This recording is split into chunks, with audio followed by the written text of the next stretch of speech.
Good evening and welcome to our not Parsha class, which we usually do Thursday night, but this is going to be a pre-Passover. Specifically, we're going to be discussing the Seder, the laws, the practices of the Seder, and a few insights here and there. The first thing we have to know before we start discussing the Seder is that Passover begins before Passover. In Judaism, everything begins before it begins, because everything that you have to do that is holy requires preparation. You can't just fly into a spiritual experience without having some type of preparation. And Passover is certainly no exception to that rule. So one of the preparations, of course, is we clean our homes, we get rid of all the chametz, the leavening, the products that have mixtures of flour and water that were not guarded from rising, which would make it chametz. We prepare the house, get it ready for the holiday. So it's important that before we start the Haggadah, everyone should be aware of what has to be done before Passover. You have to get rid of the chametz, and chametz is a substance that is very similar to matzah. In fact, the words chametz and matzah are almost identical words. They have the same letters, same three letters, with just a tiny little difference. Chametz is written with a ches, where the left leg touches the roof, and matzah is written with a hey, where the left leg doesn't fully rise to the top. That's matzah. Chametz, it goes all the way to the top. So the other two letters are essentially the same as chametz as in matzah. The only tiny little difference. And in terms of the ingredients, what ingredients does chametz have? Flour and water. What ingredients does matzah have? Flour and water. So what's the difference? That in the case of chametz, you let it rise even a little bit where it's imperceptible. You don't even notice that it has risen. Contrary to the myth that you have to put yeast in it to make it chametz, you don't have to. If you put flour and water together and you don't do any work with it and you let it stay more than 18 minutes, it's automatically chametz. Even if it looks like matzah, it smells like matzah, it tastes like matzah, it's not a duck. That's the Why a rule. duck? So matzah and chametz are essentially identical. Almost identical, I should say. So we have to get rid of the chametz. Chametz is a symbol of ego, inflated ego, and it's a source of all negative, of all the problems that we have. And we get rid of that before Passover. We don't eat it on Passover, and we don't derive any benefit from it, and we don't even possess it. We're not allowed to own chametz. So before Passover, we go to the local rabbi and we commission him and authorize him to be our agent to sell the chametz that we own. And he sells it to a non-Jew who's permitted to have chametz, of course. And we put it away, and that way we are not even the legal owners of it. That's how distasteful chametz is. That's how reprehensible it is on Pesach, that we don't even want to be called the owners of it, let alone eat it or use it. So that's the main preparation before the holiday. And then as we sit down to the Seder, we know that we got rid of all our chametz. We're free. We're chametz free. And then we get ready for the Seder. Now the Seder requires preparation.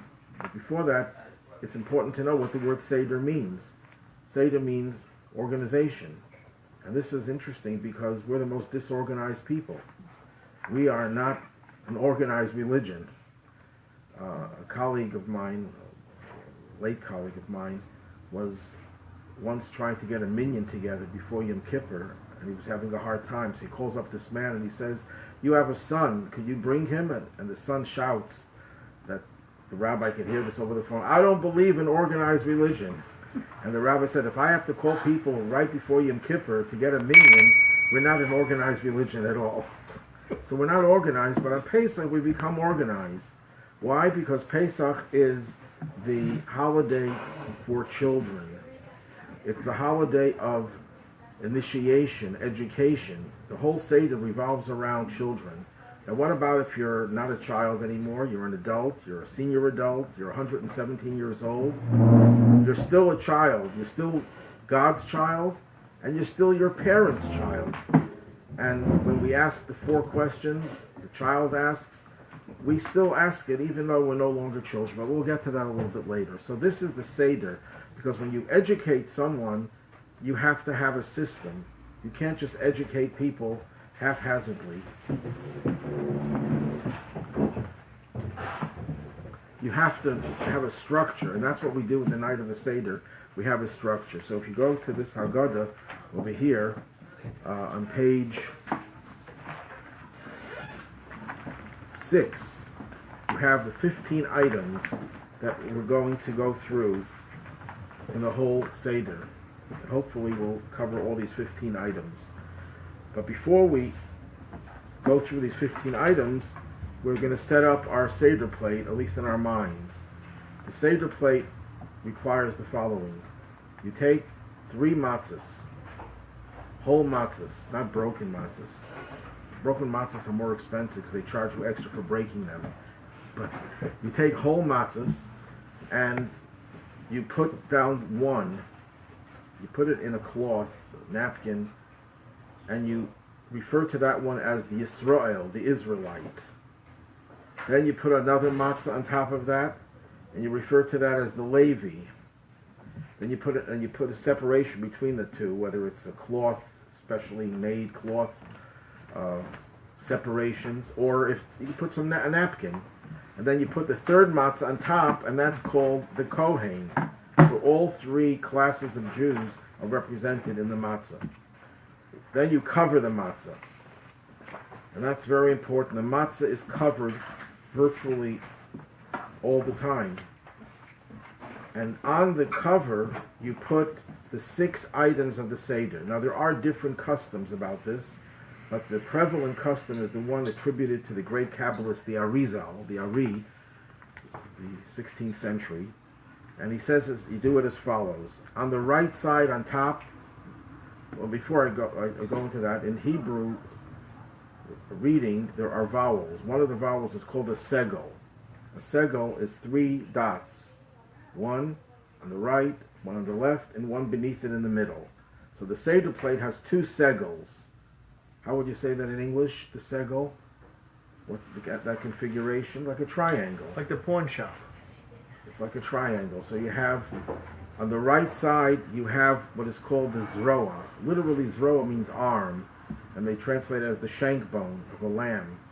It's in commemoration of the Paschal offering. Chabad custom is not to use a lamb, specifically not to use it, but to use a chicken's neck. And the reason why we don't use it is, this is the paradox of Judaism. On one hand, we want to remember the Paschal offering that we don't have now, that we pray that we will have soon with the rebuilding of the 3rd temple. So we want to commemorate it by putting that piece of meat there. On the other hand, we're not allowed to designate anything as a sacrifice because we don't have the temple. So if you put a piece of lamb on the Seder plate and you designate it, this is in memory of the Karban Pesach, it's almost like you're bringing a sacrifice unauthorized outside the temple, which is a serious offense. So that's why Chabad custom is to make a point of not using a shank bone of a lamb. We use a chicken neck because a chicken can never be sacrificed in the temple. And not only that, we roast it, but we remove most of the meat from it. So when it's on the Seder plate, it almost has no meat on it. So no one could ever confuse that for a real sacrifice. That should all be done before the holiday begins. That's the zroa. That's on the right side. On the left field, we have the egg, a hard-boiled egg with the shell on it, placed on the left, opposite the shank bone. What does that commemorate? When they brought the Paschal offering in the temple, they had to bring another offering before it, called the Chagiga, the festival offering. The festival offering was the main course of the Seder. After you finished the festival offering, you had your fill of meat, you were ready for the dessert. And the Paschal offering was the dessert. You ate that at the end, not when you're ravenously hungry. It's not respectful to dig into the Paschal offering when you're very hungry. You eat it when you're not that hungry, at the end of the meal. At any rate, that's what the egg commemorates. Now, why an egg of any other, why not another piece of meat? Well, the egg has other symbolisms as well. And one of them is that we grieve, as much as we're allowed to on a holiday, the loss of the temple and the loss of our ability to bring these sacrifices. And an egg is the food that you serve a mourner, because the egg is round and it has no mouth. That means of grief, a person cannot talk, cannot express himself. So the egg is one of the symbols of mourning that we give to a mourner.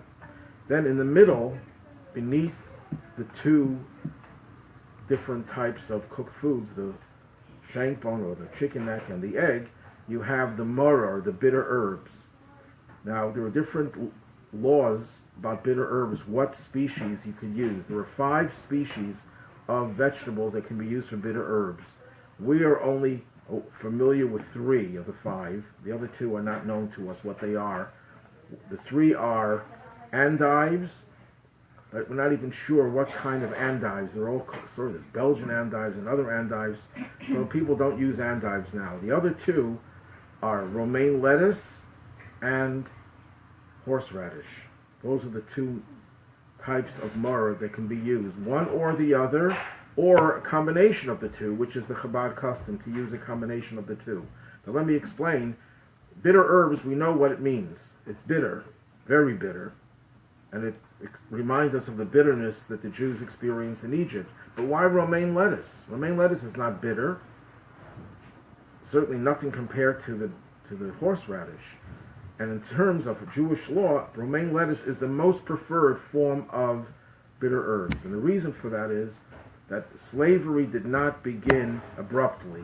It did not begin one day. Pharaoh woke up and says, Jews, you're all slaves.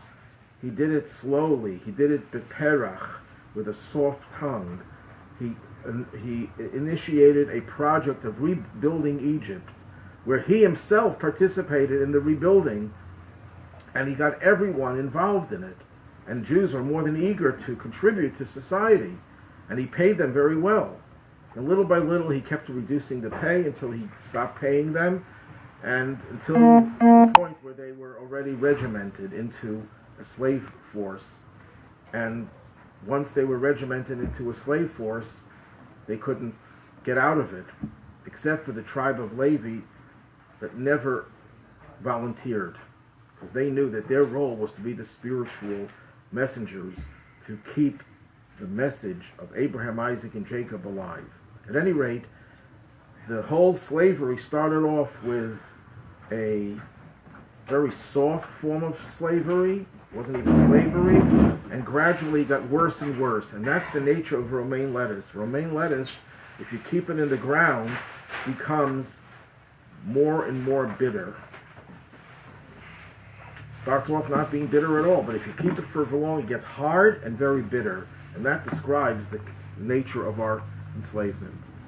Okay, so now we have the first segel, the chicken neck, the egg, and underneath it, in the middle, the bitter herbs, where we put both romaine lettuce and horseradish. Now, beneath, on the right side, underneath the zroa, the chicken neck, that's where we put the charosis.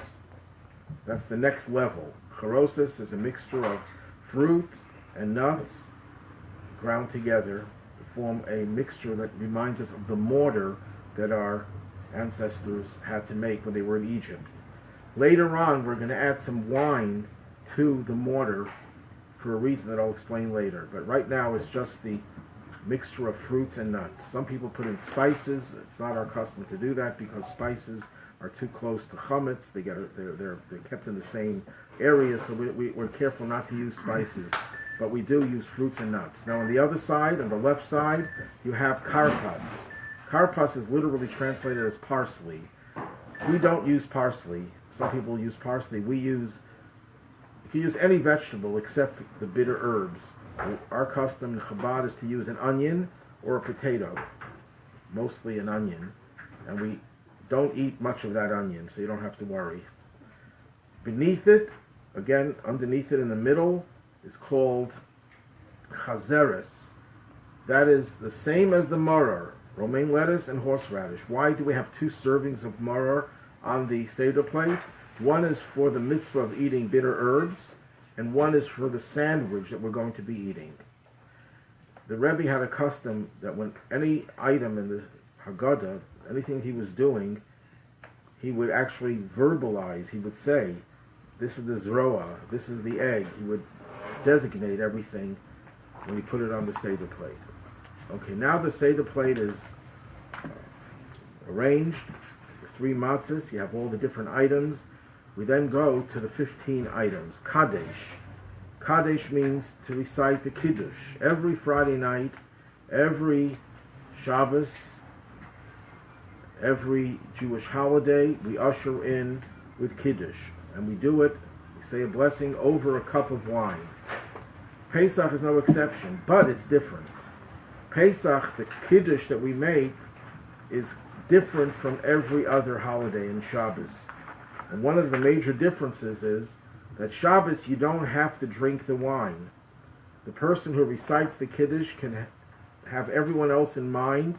In Hebrew it's called, he's motzi everyone, and you are yotze. Literally the word yotze means coming out. You come out of your obligation. You fulfill your obligation.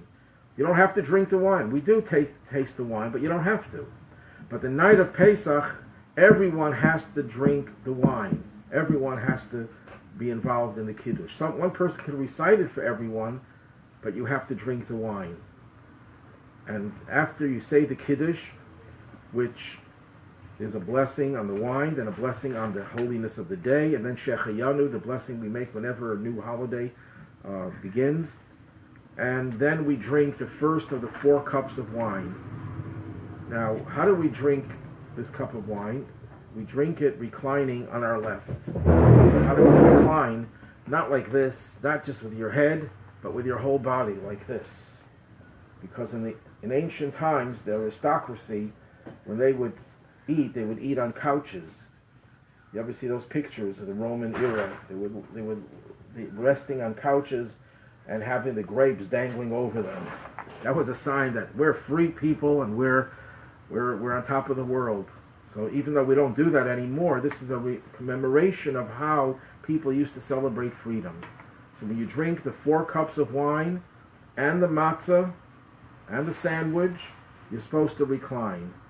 If you don't recline, a bolt of lightning will come down. No, seriously, if you don't recline, for the 2nd cup of wine, you'd have to repeat to drink it. I know a lot of people will make a point of not reclining so they can drink a 2nd cup.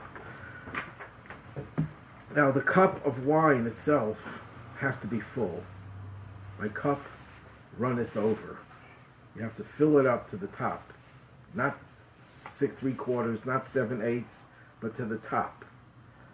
And the cup has to be at least 3 ounces. We're not going to go into the exact measurements, but at least 3 ounces. And most Kiddush cups are more than 3 ounces, or 4, 5, 6 ounces.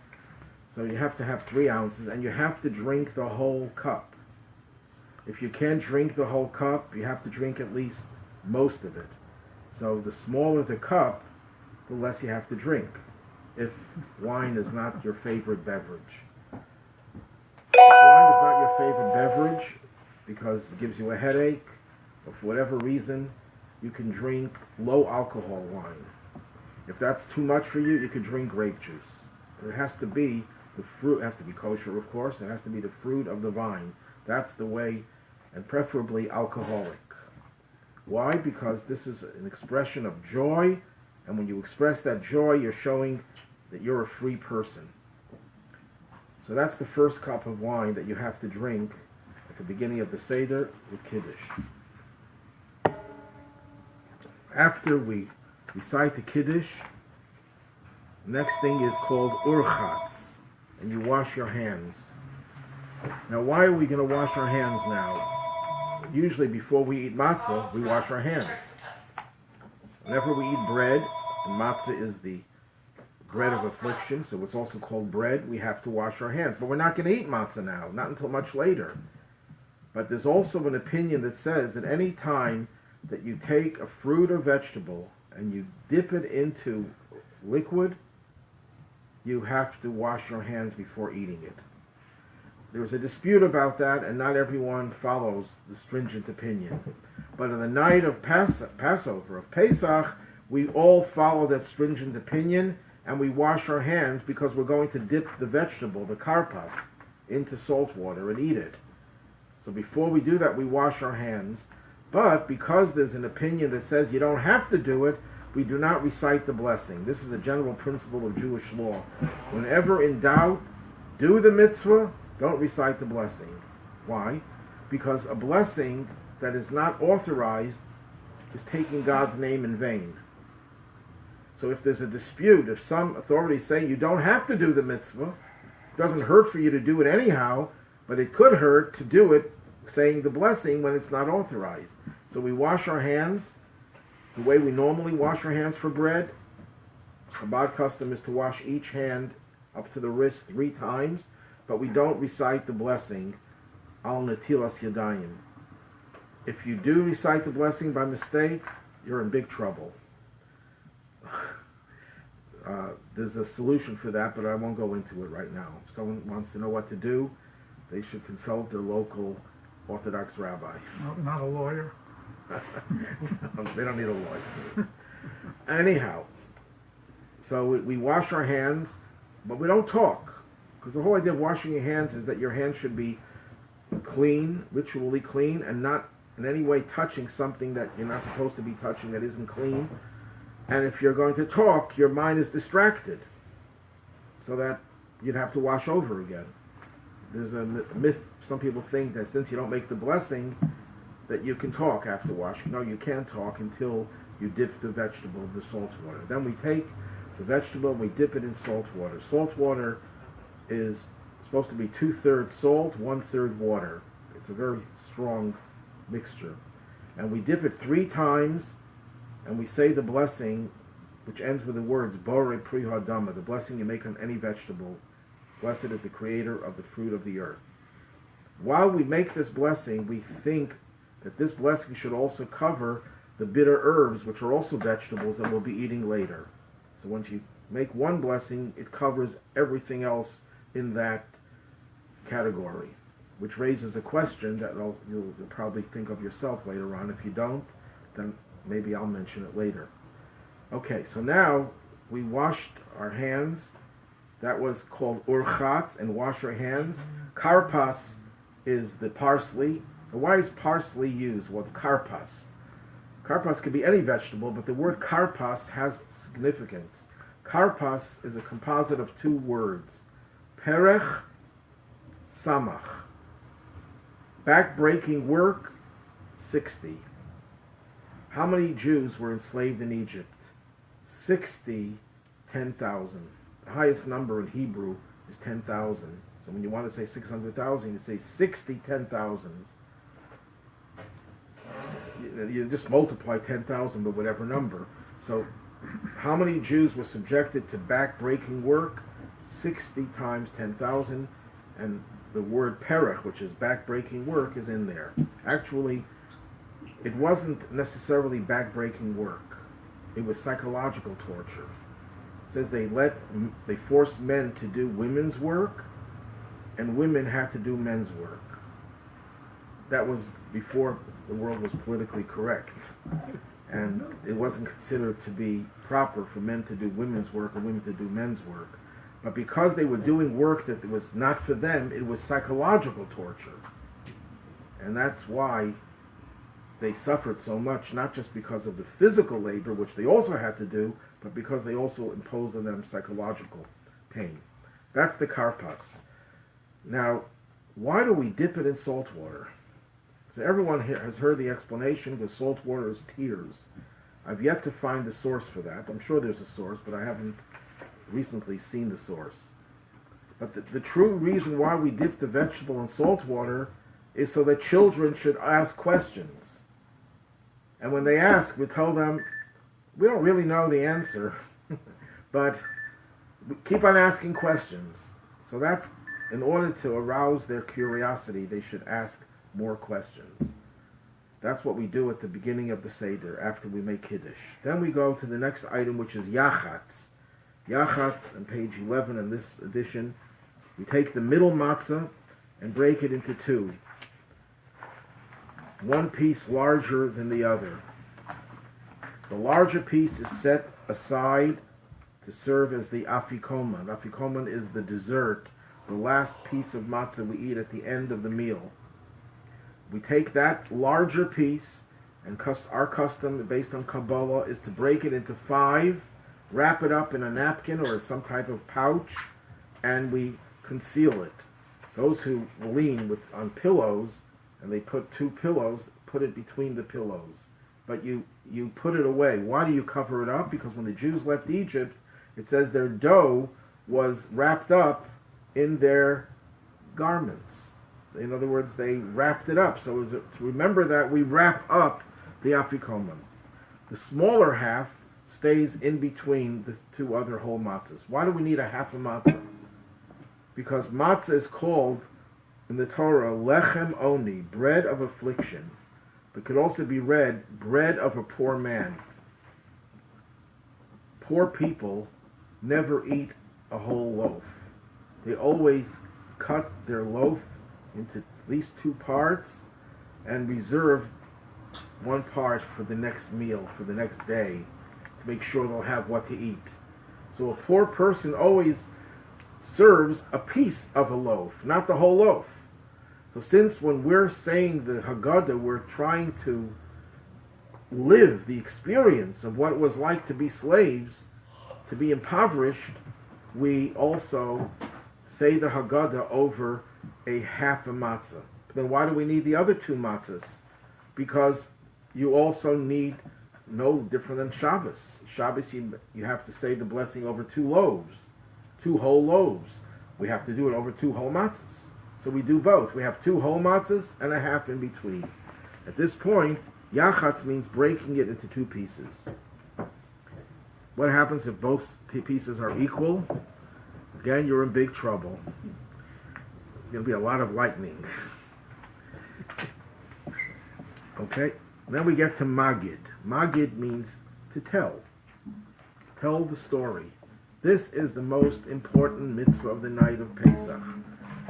Because eating matzah is a biblical obligation, but not everyone agrees with that today eating matzah is a biblical obligation. That is the halacha, that is the final view. But telling the story, everyone agrees, is the primary obligation of the Seder. That reciting the Haggadah is the main mitzvah of the night, telling the story. And as we'll read in the Haggadah, whoever tells more, whoever spends more time, is praiseworthy.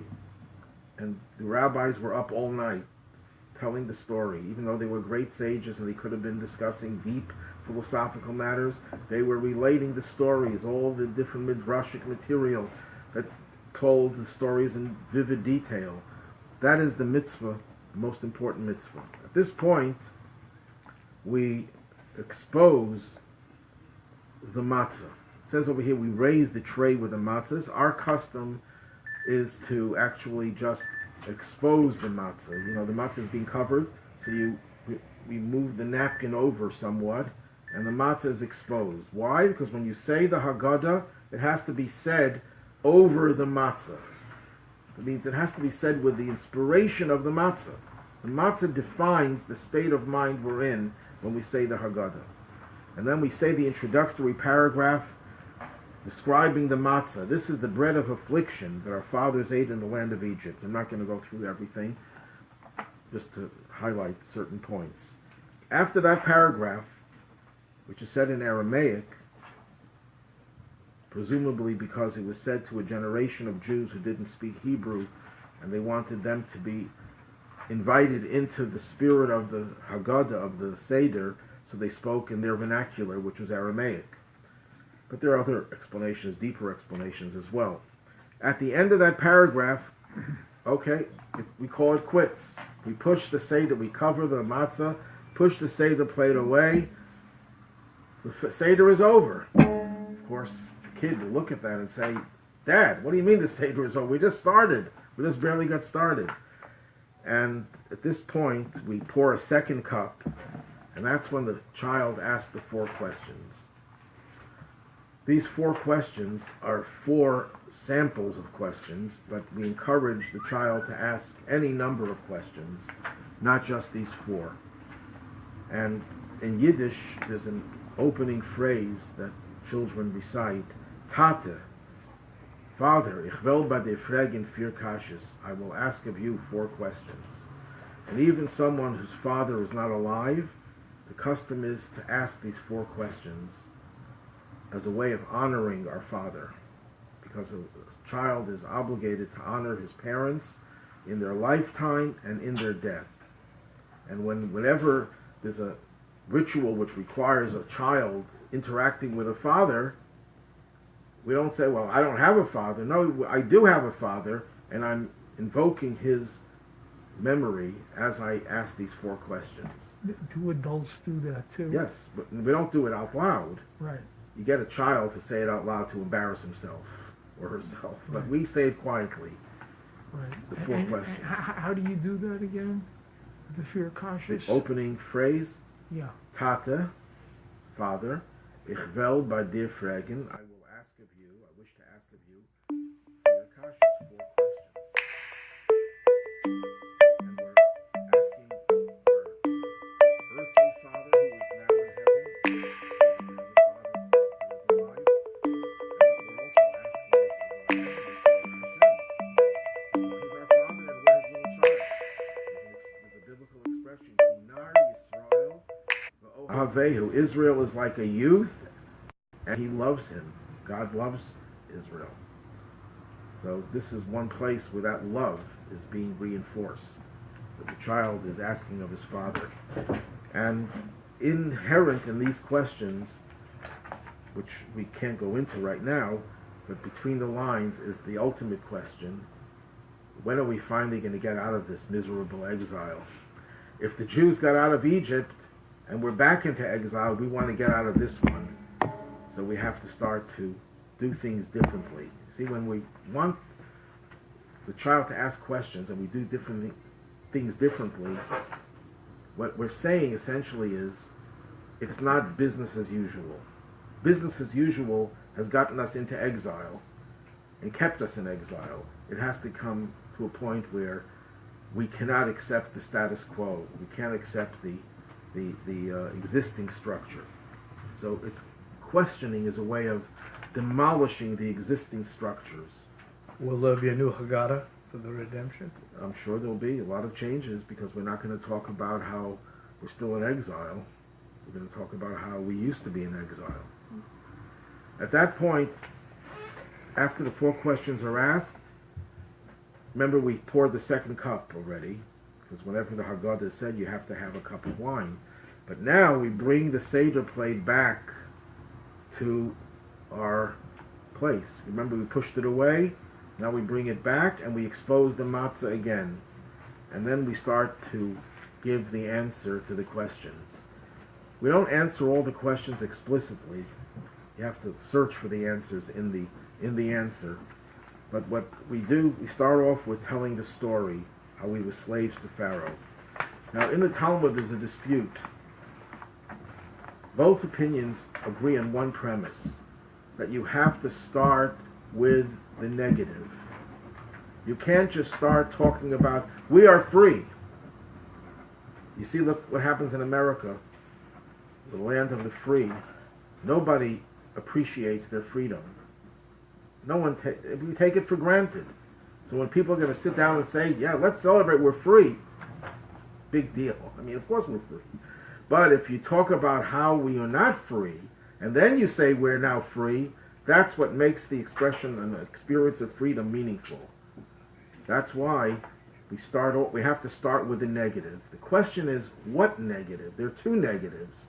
There's the physical slavery, and there's also the lowliness of the Jewish of our ancestors. We were idolaters.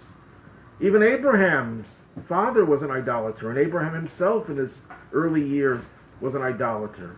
So there's a dispute, which is the beginning that we should focus on, which negative, the physical or the spiritual? And the author of the Haggadah says, let's do both. So we start off with the physical, Avadim Hayinu, we were slaves to Pharaoh, and how God took us out. and then how important it is to tell that story. And we go through different sources about the importance of telling the story. And then we introduce the four sons: the wise son, the wicked son, simple son, the one who can't even ask questions. There's so much that has been said about these four sons, but one thing I'll mention is what the Rebbe said, and tonight is Yud Aleph Nisan, the Rebbe's 115th birthday, so it's appropriate that we should mention something from the Rebbe. The Rebbe said this, and it became a very famous expression that everyone started using it. There are 5 sons, not 4.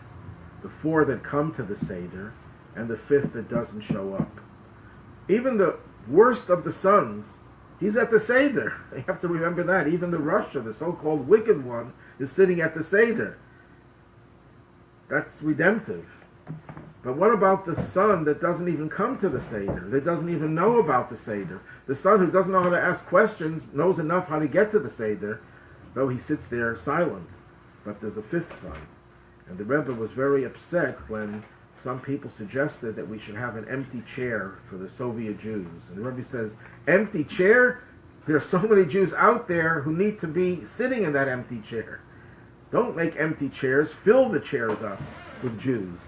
Sometimes symbolic gestures are very vacuous and meaningless because they defeat the whole idea. What's wrong with Soviet Jews? They're not free to practice their religion. So then why are you so excited about being in America when Jews who are capable of following their religion are not here, are not sitting in that chair? So the Rebbe spoke about the 5th son. But there's also another deeper pattern. Everything in the Seder is in 4s. But there's also a 5th element. There are 4 questions, but there's an introductory question. Why is this night different from all other nights? There are 4 sons, but there's the 5th son. There are 4 cups of wine, but there's a 5th cup of wine, the cup of Elijah. So everything in the Seder has 4, but a 5th. They're always a paradox. Right. God's name is 4 letters to it, but there's also the thorn on top of the Yud, which is the 5th element, the transcendent element. That's just one little insight here. So after we go through the 4 sons, we then start all over again. This is on page 19. In the beginning, our fathers served idols. That follows the second opinion, that the beginning of the Haggadah should be with our degradation on the spiritual plane. So we talk about how we started off being idolaters. There's nothing lower than idol worship. And we were at that low point. And now we could really appreciate that we could sit at a Seder and have a conversation with God and have this relationship with God. That God took us away from that, and He's the one who kept us going. So we get now to page 20, 21 really, and at that point we put down the cup of wine. We cover the matzah. Remember, the matzah was exposed, and we pick up the cup of wine. Now, why are we covering the matzah, and why are we picking up the cup of wine? Well, first let's talk about why we pick up the cup of wine, because the next paragraph is a very powerful one, and it deserves to be said with greater joy. That this promise that God made to us to keep us from our enemies who want to destroy us, this promise is what God has given us throughout history. In every generation they rise against us, and God saves us from their hands. So we celebrate that paragraph by holding the cup of wine. That's why we cover the matzah, because whenever the wine is raised, we cover the bread. So it shouldn't be embarrassed, because bread always takes precedence over wine. If you eat a meal during the week and you drink wine, you first make the blessing hamotzi, then you drink the wine, because bread is considered to be more important. It's the staff of life, it's the essence of the meal, and the wine is for enjoyment. Why is it different on Shabbos? Because Shabbos we're supposed to usher in with wine. That's to indicate that we're appreciating the holiness of Shabbos and it brings us joy. But because we're overriding the system and we're pushing the bread, it's like you have two people. One is the senior person, and the junior person is now being, highlighted. So the senior person will probably stand in the background and not want to stand there because it's embarrassing that someone else has taken his position. That's why we cover the bread. That's why we cover the bread when we make Kiddush, when we raise the cup of wine. Here also we're raising the cup of wine, so we cover the matzah. Just for that paragraph. After the paragraph is over, we put the cup of wine down again, and we expose the matzah once more. Then we come to another part of the Haggadah, where we describe the origins of anti-Semitism. That they started with our ancestor Lavan, the Aramean, who was Jacob's father-in-law. And there's a section in the Torah where it talks about the Jew who comes to the temple in Jerusalem and he brings his first fruits. And he's in such a good mood, he's so happy, he starts talking about the past. And he starts talking about how our father, Lavan,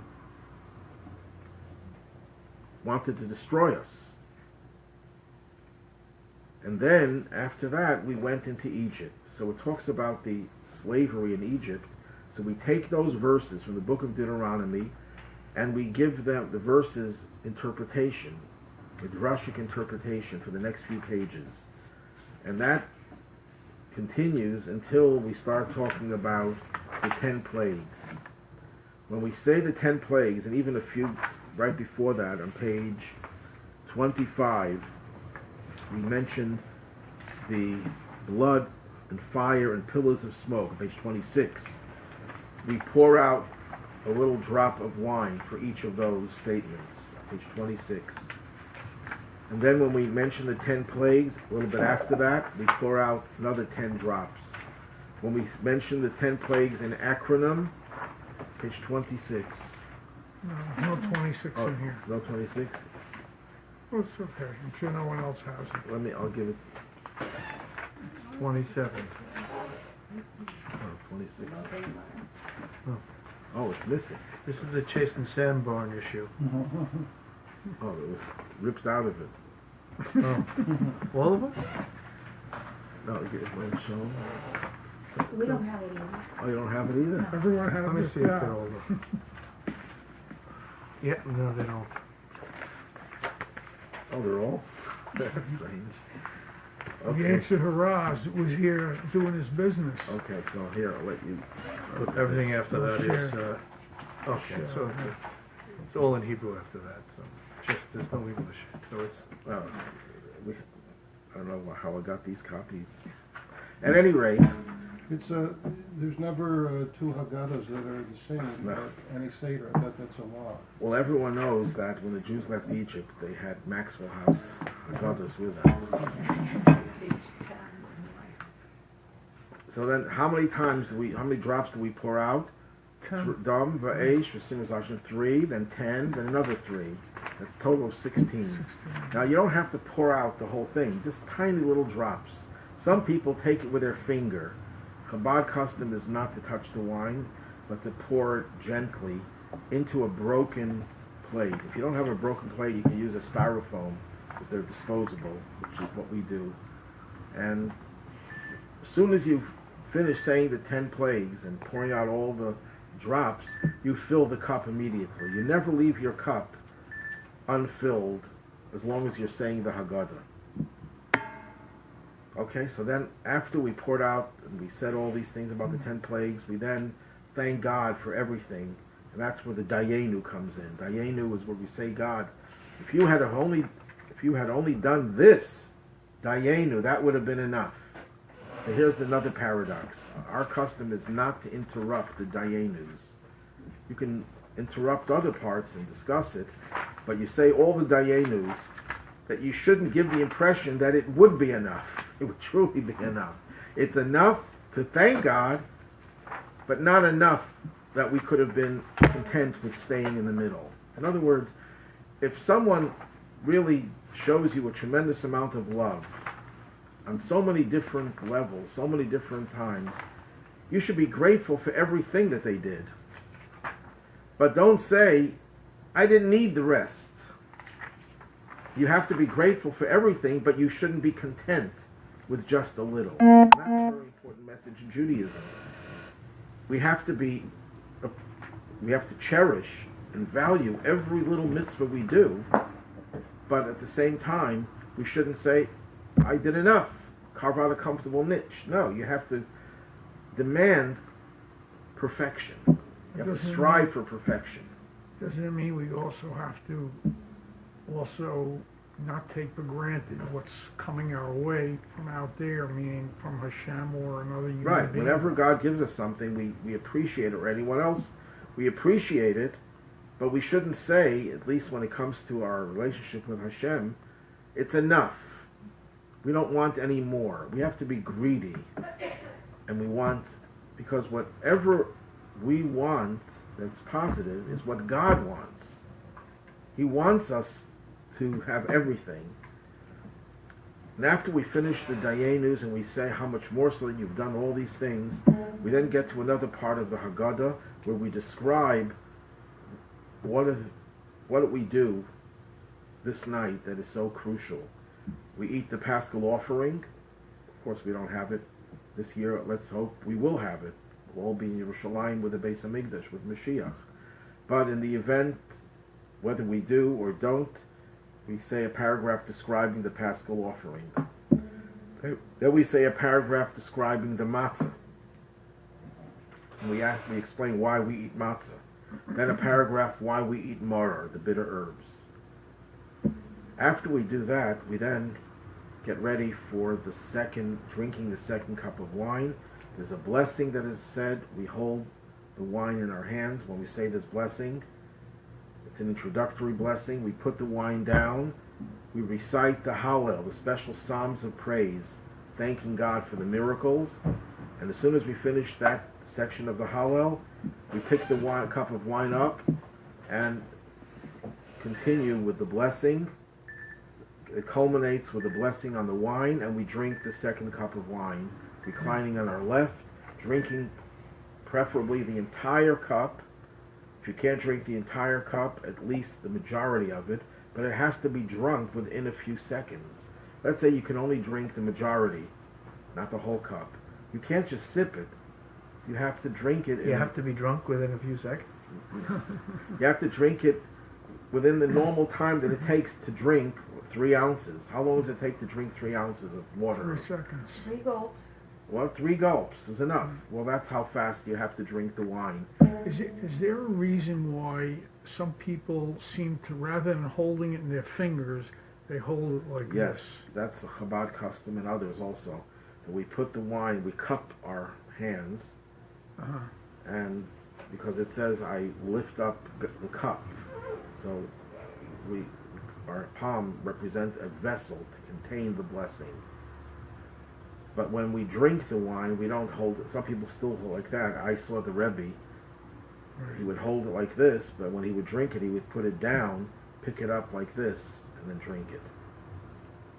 I think the reason is, drinking like this seems like you're guzzling, like you're a guzzler. Like Also you're a spill all gavon.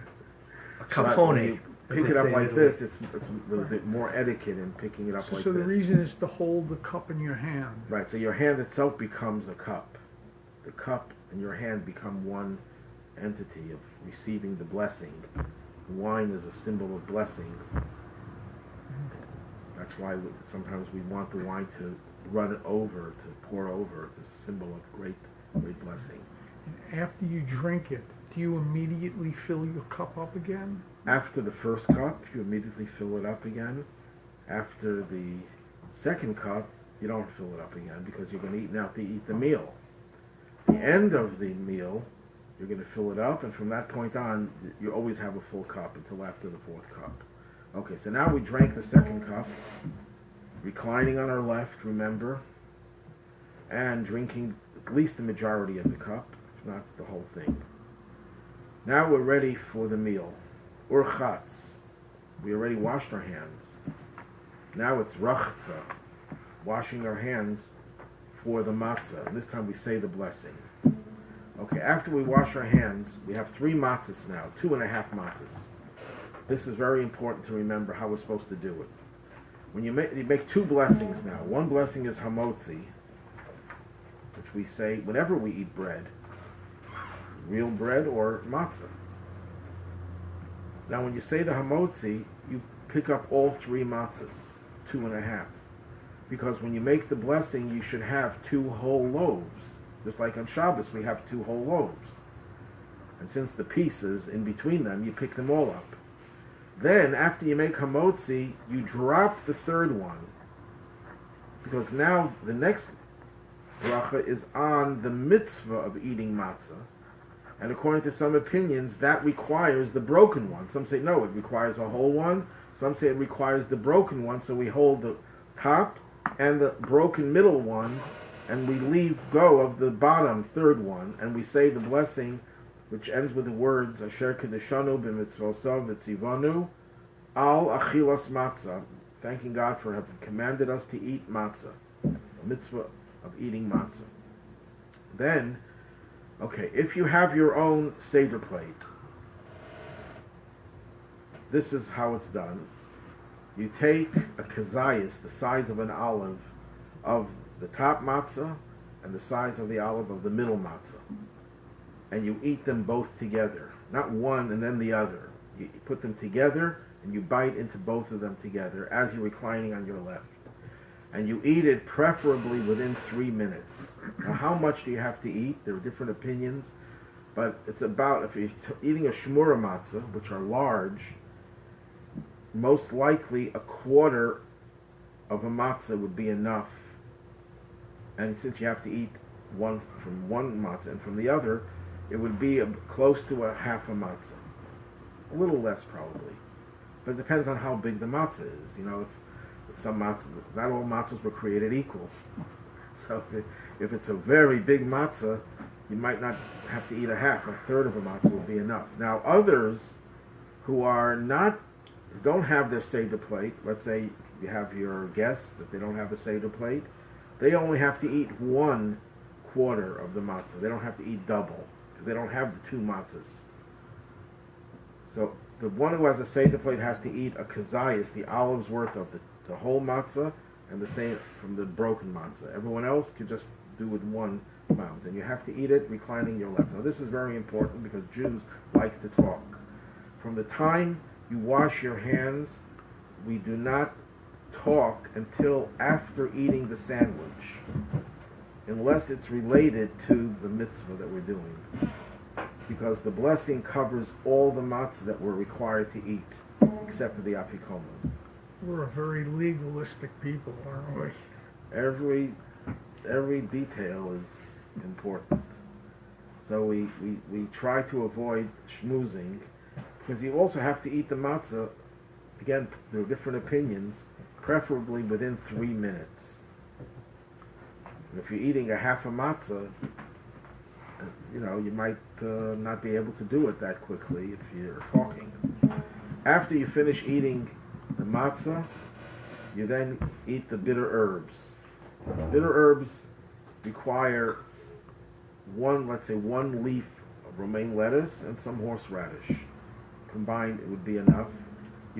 You dip it in the charosas. Now, before you dip it, you put the charosas, this is our custom, you know, you're having a cup of wine and there's a plate underneath it, a saucer underneath it, and there's usually wine in there. You put the charosas in that wine, you dip it in there to color it wine-like. Why do you want to color it, make it look like reddish? Because when the Jews had to build the walls with mortar, and if they didn't have enough mortar, they would take Jewish babies and crush them into the mortar to fill the quota. So slavery in Egypt was not just slavery, it was also massacres of children. And the color of the wine is to remind us of the blood that we also shed as a result of the persecution and oppression in Egypt. And we dip the bitter herbs in the charosas, but we don't eat the charosas. You can eat it the next day, the second day of the holiday, and you even shake off the charosas so it shouldn't take away the bitterness. And you make a special blessing, thanking God for the mitzvah of eating the bitter herbs. And you eat it without reclining. Now, why don't you recline when you eat bitter herbs? What do you think the reason is? It's not supposed to be pleasurable. It's to remind us of the bitterness of the Right. The whole idea of reclining is to remind you of the freedom, of the joy, and the eating of the bar is to remind us of the bitterness. So it would be a contradiction. And you eat the maror within, again, try to do within 3 minutes, if it's possible, but it's usually easier than the matzah. Now, there's a law that if the maror is so bitter that you can't, you choke on it, then it's not proper. It should be strong that you feel the bitterness, but it shouldn't be strong that you can't handle it. That's not the proper way of doing the mitzvah. Once you finish eating the bitter herbs, you make a sandwich. The first sandwich was not Lord Sandwich. The first one was Hillel, because he was of the opinion that the way to fulfill the mitzvah of eating matzah and bitter herbs is to do it together with a Paschal lamb. And since we want to satisfy all opinions and remember Hillel's view, because we don't have the Paschal offering, but at least as close as we can get to it, we make a sandwich of the matzah. So we take the third matzah, or people who don't have a Seder plate take other matzah, and you take about a quarter of a matzah and you break it in half. And you put the romaine lettuce and the horseradish in between. You put a little piece of dry charosas on the lettuce and shake it off. And then you say the words, Kain asa Hillel. This is what Hillel did in the times of the temple. He would eat everything together. Once you ate the matzah, the bitter herbs, and the sandwich, you're ready for the meal. And the meal starts with hard water, salt water. You don't have to recite anything. You don't have to eat the whole egg. My God. But you should peel it first. That is advised. Okay, after you eat the egg, you're ready for the meal. And you eat a full meal. But you have to remember that you have to leave room for the afikoman, because that's the most important, to some opinion, that's the most important part of the Seder. That's in place of the Paschal offering, which happened at the end of the meal. If you eat so much that you can't, you're so stuffed, you can't take another piece of matzah, and you ate the matzah, you didn't fulfill your obligation. Because that's called in Hebrew, achila gasa, a gross form of eating. And it's not considered eating, so you didn't really eat it. You stuffed yourself, you didn't eat it. So you should know how much to eat, not eat, enjoy the meal, but not overeat, so you don't have any room for the afikoman. Once you finish eating and you eat afikoman, you take you broke the afikoman into 5, remember, and you recline on your left, you don't say anything, and you eat the afikoman within 3 minutes. And the afikoman, how much of the afikoman do you need? You need, preferably, again, about a half a matzah, 2 quarters. If you can't handle that, 1 quarter is enough.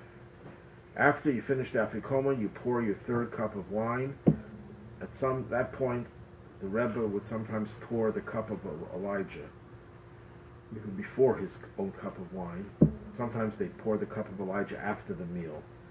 So you pour the cup of Elijah, you pour your 3rd cup, and that's when you say the grace after meals, the Birkat HaMazon, the benching. After the benching is over, you drink your 3rd cup of wine, preceded by the blessing Baruch Priagafen. Now at this point you should be asking the question, why are we repeating the same blessing 4 times? We already said the blessing over the wine at the beginning. Shabbos, when you make the Kiddush, you recite the blessing over the wine, and you want to drink more wine later, you don't say another blessing. You already said the blessing. It would be a blessing in vain. But to indicate that each cup of wine is a separate mitzvah, to give each cup of wine its distinction, we have a separate blessing. That's how the sages instituted it. Okay, now that we poured the third cup of wine, and we said the grace after meals, and we drank the third cup, we pour in the fourth cup. Remember, as soon as you finish a cup, you fill in the next one. And that's where we send someone to the front door to open it up for Eliyahu. That there's another Eliyahu coming, I want you to know. Well, I'm For all we going know, to this might be be, the real one. you never know. Right, so we open the door for Eliyahu. Our custom is, if it's not Shabbos, that the people who go carry the candlesticks, the burning candles, to greet Eliyahu. And Eliyahu comes in, and we say the paragraph in which we ask God to pour his wrath on the nations that don't know him, who persecuted us.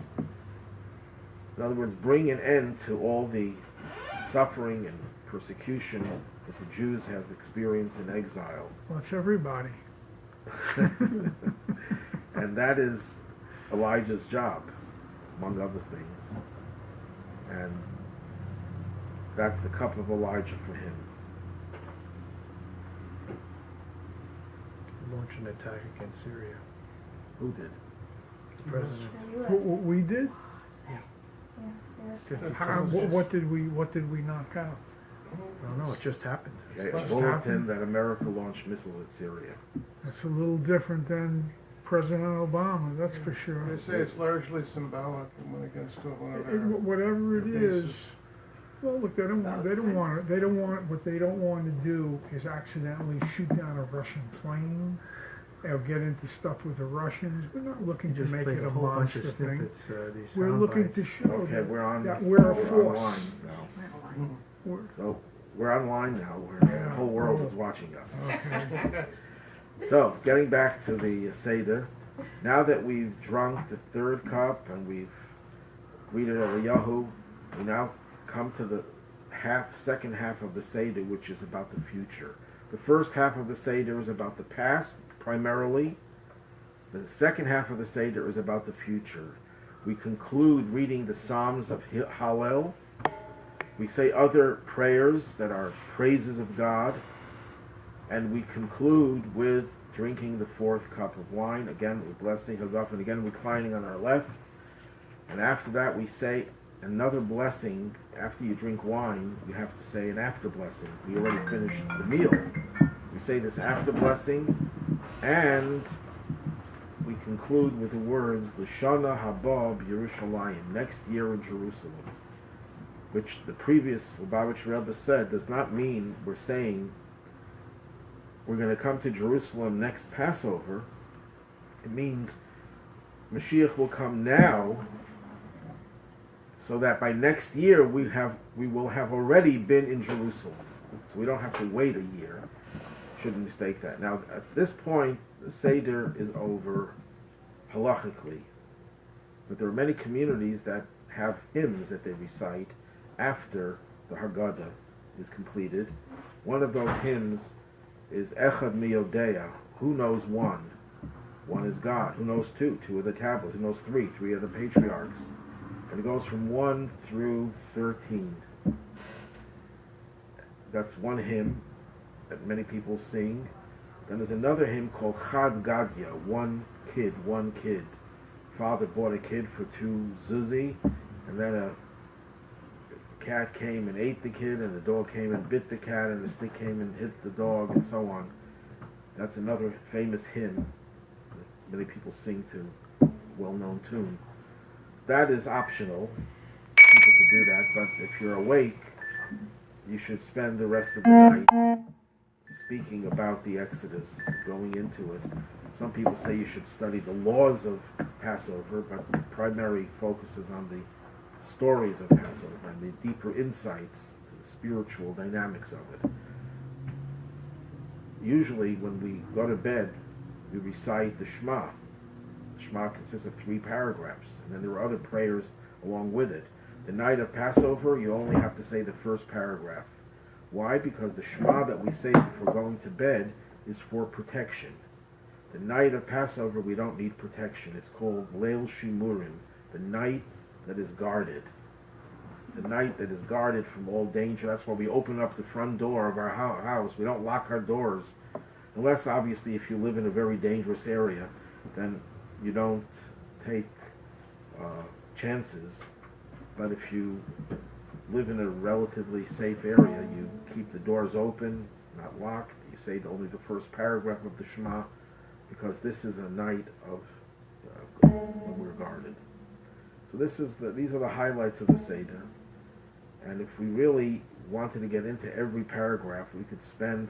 I have a colleague in Albany, Rabbi Yisrael Rubin, who wrote a whole book of 400 pages on one paragraph of the Haggadah, the story of the sages who were sitting together in Bnei Brak. 400 pages just on that story. And there are thousands of editions of the Haggadah. Many, I'd say at least half of them are not just editions, but they're also commentaries. So as much as we know about the Haggadah, there's always more depth and more meaning, and every year we can dig deeper and find it. But it's very important also that everyone fulfill all the mitzvahs of the night. Sometimes you have to sacrifice and spend less time on the Haggadah so that everyone eats the matzah and drinks all the 4 cups of wine. And children are encouraged to stay up as late as they can so that they are part of the experience, because it's meant mostly for them. So sometimes we might go through the Haggadah quickly in order to facilitate the fulfillment of all the other parts of the Seder. Have a good night, a good Shabbos, and have the traditional blessing is a Chag Kasher V'Sameach, a kosher and happy Passover. Why do we say kosher? It doesn't mean that we're implying that you don't keep kosher, and I hope that you will keep kosher. It means that Passover is the hardest holiday to guarantee that everything you do is going to be perfect, to get rid of every crumb of chametz. Because it says, the great Arizal said, a person who is conscientious and is careful that he doesn't inadvertently possess chametz will be guaranteed that he will not sin the whole year. So the Rebbe explains it doesn't mean it takes away your free choice. It means you won't sin unwittingly.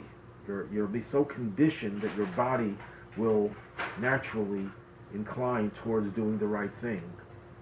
And where do we get that strength? We get it from observing Pesach properly. So when you wish someone to have a kosher Pesach, you're trying to tell the person, I hope you will succeed, because it's very, very difficult to be so perfect in observing a kosher Passover. And when you have a kosher Passover, it'll be a very happy one as well. So everyone have a kosher and happy and kosher, whichever order you want to take it. Another very important point is that matzah, the Zohar says, has 2 functions. Number 1, it's a food of faith. Number 2, it's a food of healing. The first night is faith. The second night is healing. Everyone have a faithful and a healthy and healing Pesach. Good question, Rabbi. Two things I wanted to ask. Now you can joke. One is that you said that 600